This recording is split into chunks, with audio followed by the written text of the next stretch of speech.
you can't do for yourself what the white man is doing for himself, don't say you're equal with the white man. That's right. If you can't set up a factory like he sets up a factory, don't talk that old equality talk. Who are you?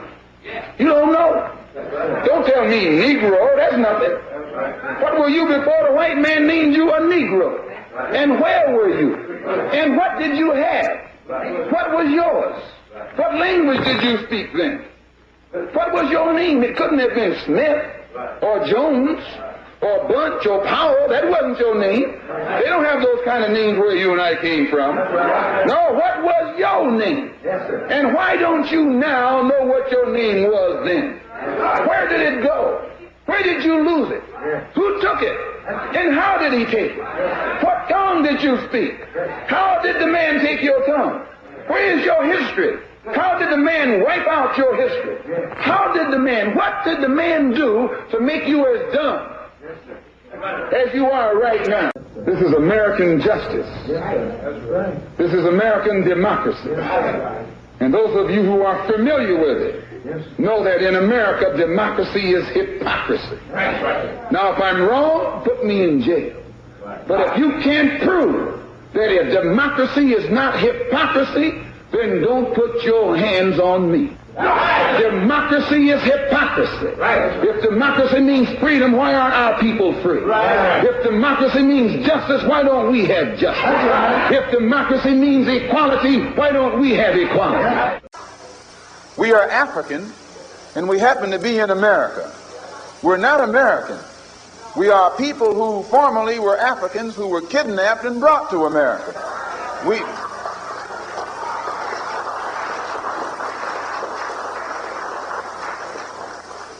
Our forefathers weren't the Pilgrims.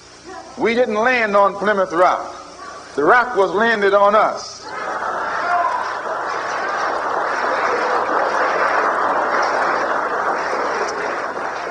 We were brought here against our will. We were not brought here to be made citizens. We were not brought here to enjoy the constitutional gifts that they speak so beautifully about today.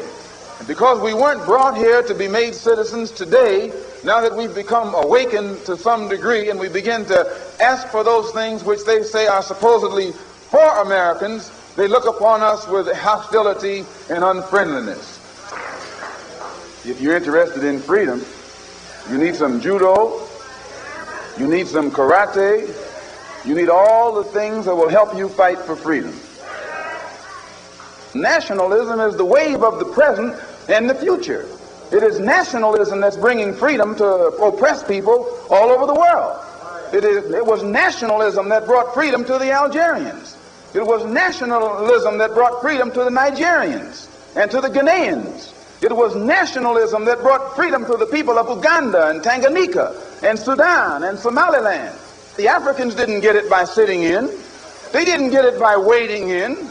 They didn't get it by singing "We Shall Overcome." They got it through nationalism.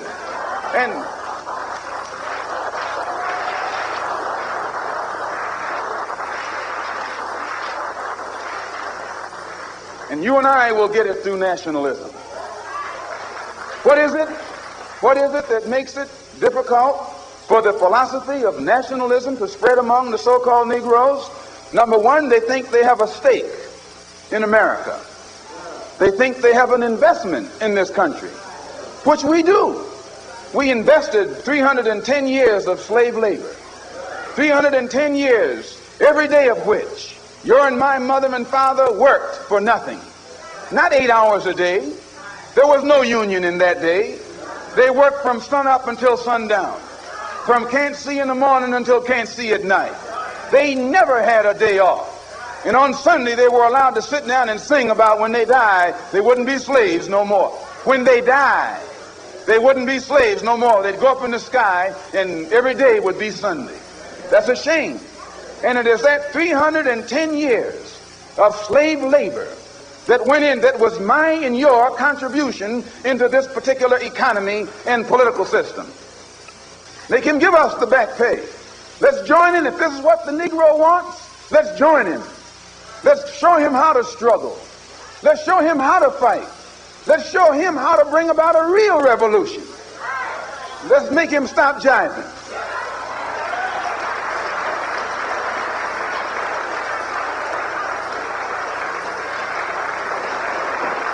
You don't need a debate. You don't need a filibuster. You need some action.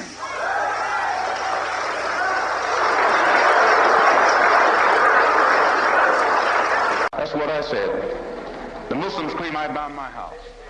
And if anybody can find where I bombed my house, they can put a rifle bullet through my head. It was my children and my own life and my wife's life that was at stake. You know what the degree, what temperature was? It was about 15 or 20. I stood in my underwear, bare feet, in the middle of my driveway with a gun in my hand for 45 minutes waiting for the police or waiting for the fire department to come.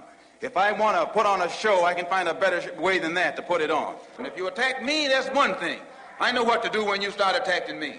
But when you attack sleeping babies while you are lower than a guy... The only thing that I regret in all of this is that two black groups have to fight and kill each other off. I feel responsible for having played a major role in developing a criminal organization. It was not a criminal organization at the outstart. It was an organization that had the power, the spiritual power, to reform the criminal. And this is what you have to understand. As long as that strong spiritual power was in the movement, it gave the moral strength to the believer that would enable him to rise above all his negative tendencies. I know, because I went into the movement with more negative tendencies than anybody in the movement. And just faith in what I was taught what made it possible for me to stop doing anything that I was doing and everything that I was doing. And by this spiritual force, giving one the faith that enabled one to exercise the moral discipline, it became an organization that was to be respected as well as feared.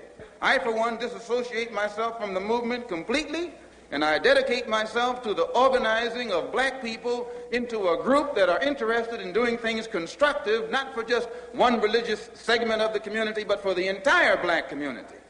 Soon as we established our religious authenticity with the Muslim world, we set up the Organization of Afro-American Unity and took immediate steps to make certain that we would be in direct contact with our African brothers on the African continent. So the first step that has been taken, brothers and sisters, since Garvey died, to actually establish contact between the 22 million black Americans with our brothers and sisters back home was done by two organizations. And you know we've got to unite with them because there are 700 million Muslims. And we sure need to stop being the minority and become part of the majority.